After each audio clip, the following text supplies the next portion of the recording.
Hello Creative Cow, my name is Ben Griggs, and today we're going to be making this fancy shiny number 8 in After Effects using the Freeform Pro plugin and no external 3D programs. Really is some pretty amazing stuff, and I'm excited to be showing it to you. So if you go over to metal.com and grab the trial as well as the starter project, we can go into After Effects and get started. Now here in our starter project, I've already got a few things set up for you. But first I want to talk about some basics of Freeform Pro. In our preferences, we want to turn off OpenGL in the previews. This is because Freeform Pro is going to make full use of the graphics card without After Effects telling it to do so. Which also means you should disable Nucleo Pro, because Nucleo Pro removes all work from the graphics processor and puts them on the CPU. So let's disable Nucleo Pro. And finally, in our project settings, we want to be at 16 bits per channel. And once we apply a displacement map, we'll take a look at 8 bits per channel to show you why.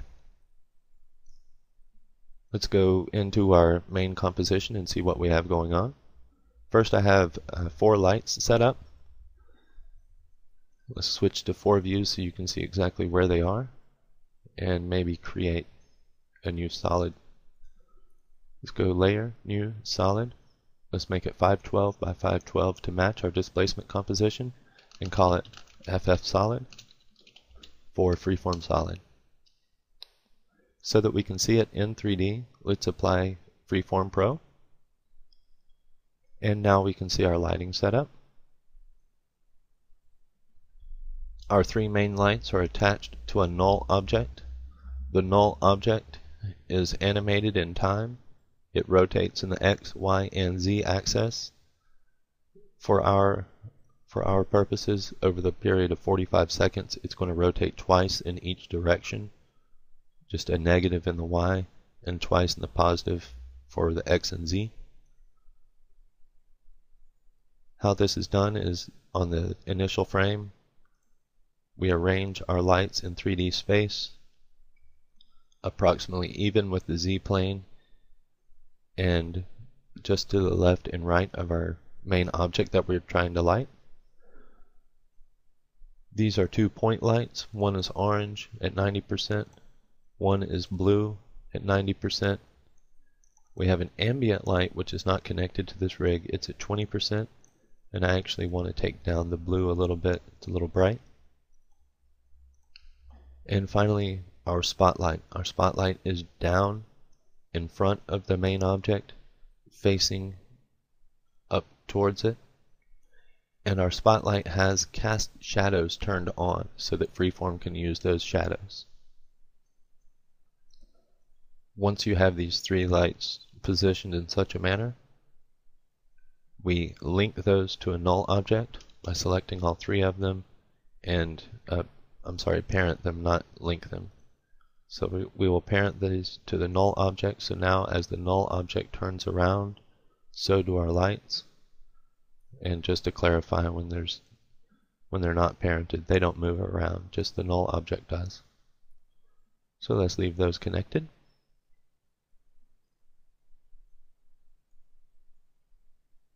And now let's go ahead and work on our displacement a little bit. In Freeform, the displacements are read as values of gray. So what we have is a general character with some blur applied. A harsh step between white and black gives a harsh step in your 3D model, so we do want to have a little bit of blur here. Let's go ahead and apply this to our freeform layer, and you can see exactly why. On our freeform solid, let's go to the effect controls. Under displacement mapping, let's link our displacement composition, which is here inside of our main composition, but is not viewable. It does not need to be seen in the main composition, just linked to. Now once that's linked, you can already see a little bit of action. You can see we're displaced in 3D, but let's displace a little bit more. and now you can see better shadows and everything. I don't want this flat plane behind us here, so let's remove that by enabling Polygonal Alpha Clipping. And now we will adjust the clip level. You can see it's clipping off basically where it's clipping off 50% of this fade at the moment, and I don't want it to do that. I want it to clip just a little bit. Now that you can see we are in 3D, let's go back to one view and up 100% so you can see. Our model is a little bit jagged edges right now. It has a little bit of aliasing going on.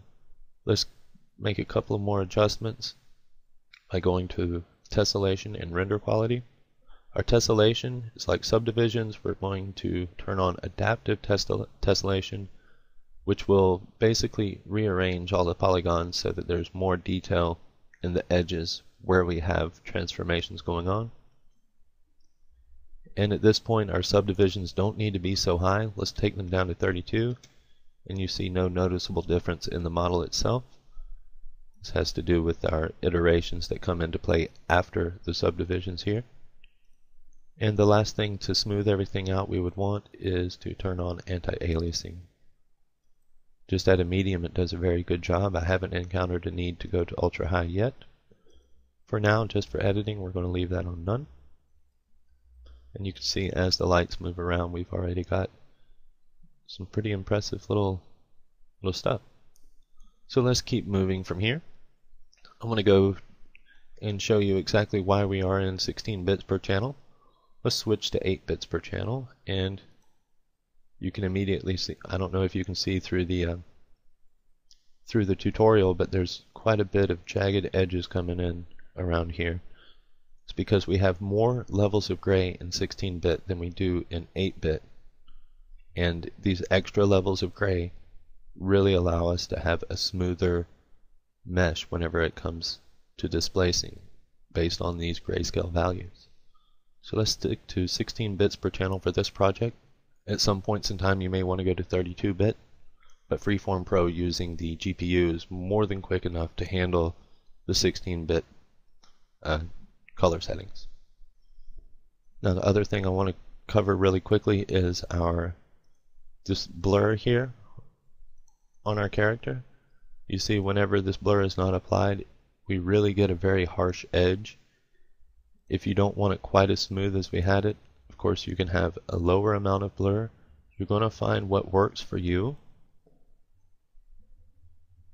But for something this large, I really like to have it up around somewhere between 15 and 20 range.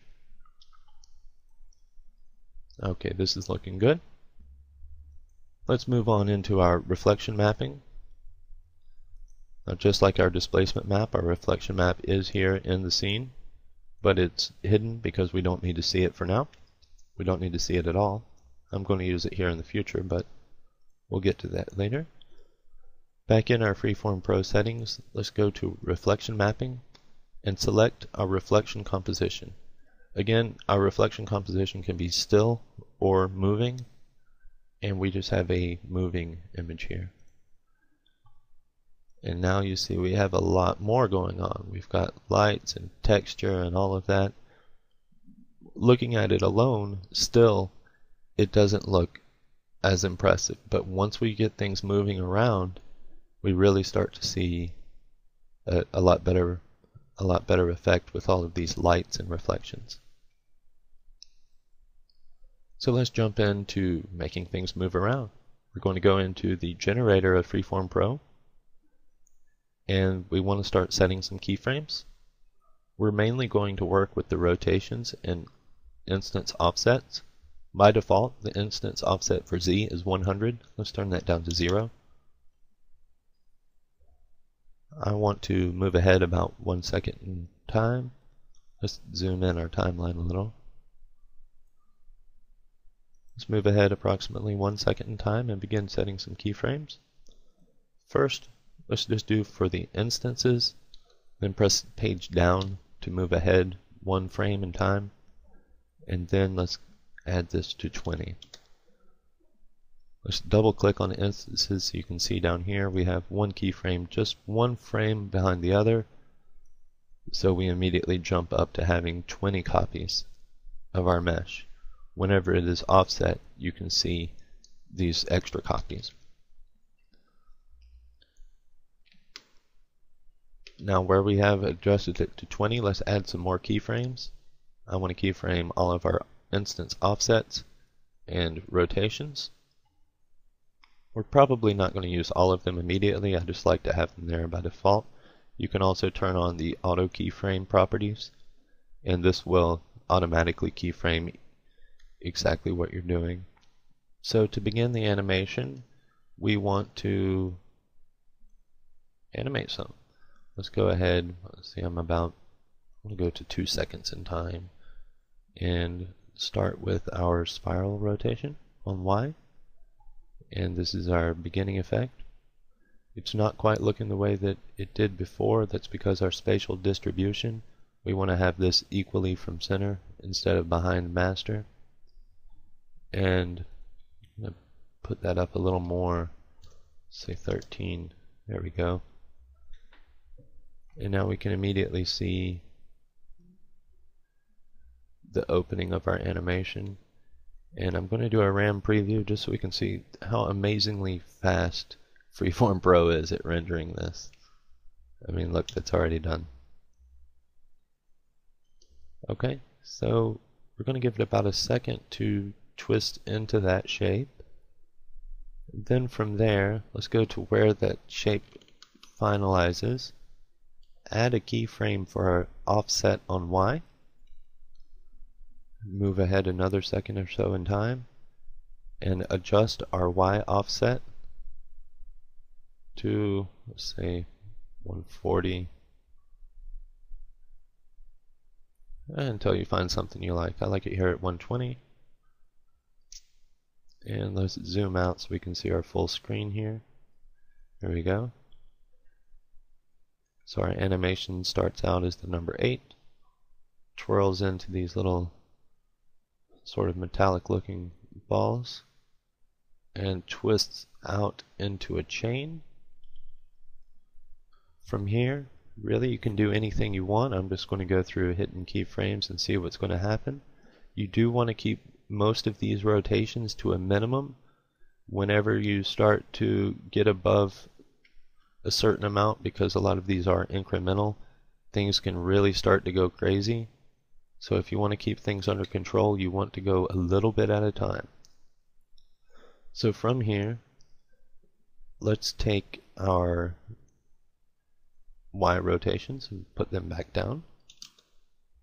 But we're going to end up with something flat, so let's at the same time be rotating in the X. Let's rotate a little less. That's nice. It comes into a nice little ring. Let's copy our 0 keyframe and paste it here at about 3. Okay, so now we have a little ball. It's stretching out into a chain, and it's going to curl back into sort of a ring. Now let's do, while it's curling into that ring, let's also do some offset on the X. Oops, I got zoomed in there. Let's also do some offsets on the X. So right here, let's set a keyframe for the X offset. Go ahead to where it's wrapped fully in and let's displace it a little bit on the X. There we go.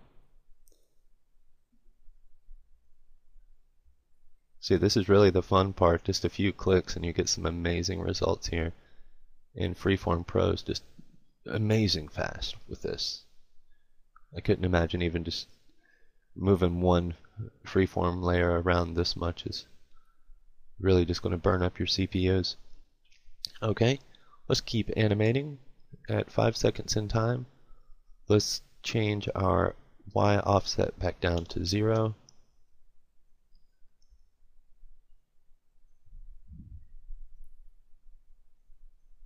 And let's see, from here let's just have it go ahead and come back in. we want to, let's see, add a keyframe for our X back here, say around 6 seconds, and have it come back down into 0. Actually, we want our X keyframe, yeah, to happen a little bit slower. Nice. See let's get everything back down to 0 here so that it comes back into our initial state. I'm adding another keyframe for our instances, pressing page down again, and keyframe once more at 1. So now when we don't need our extra models in the scene, they immediately go away. And that pretty much has it. There's a nice little animation for us. Let's do a little bit more work, just making it fancy. I want to make one adjustment here. I don't like how flat this is coming in. Let's add a little spiral no. Yeah, let's try our incremental rotations there. Okay, yeah, that looks nice. And go ahead in time and zero that out.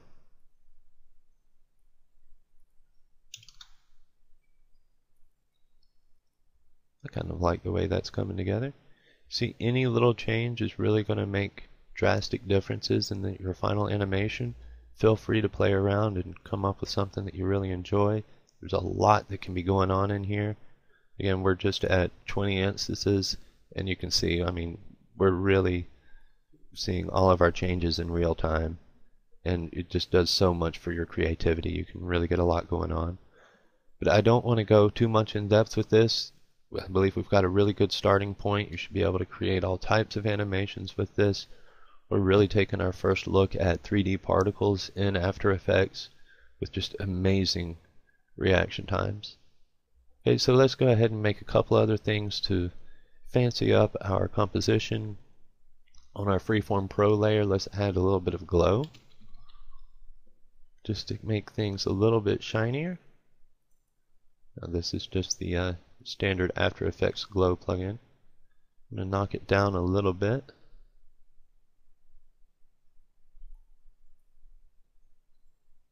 Just play around with settings until you find something you like.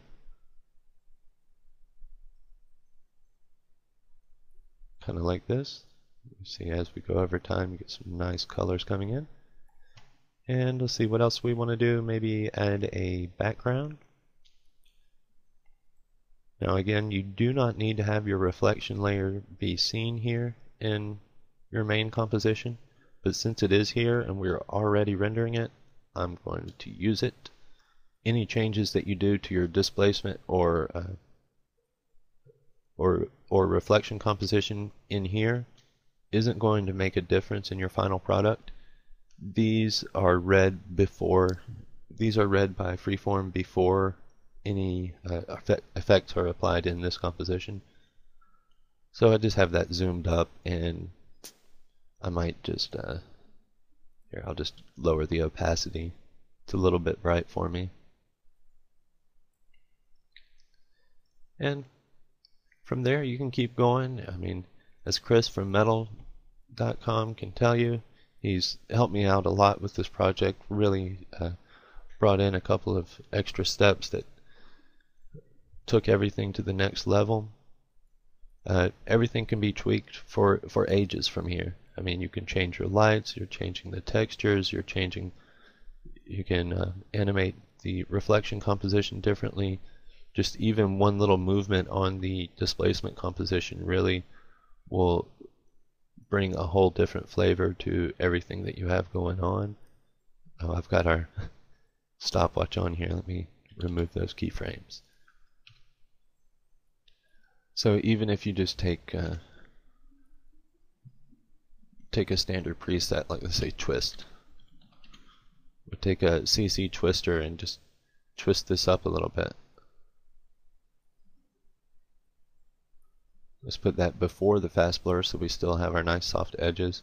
Go back into the main composition, and immediately you start to get just a completely different thing going on there.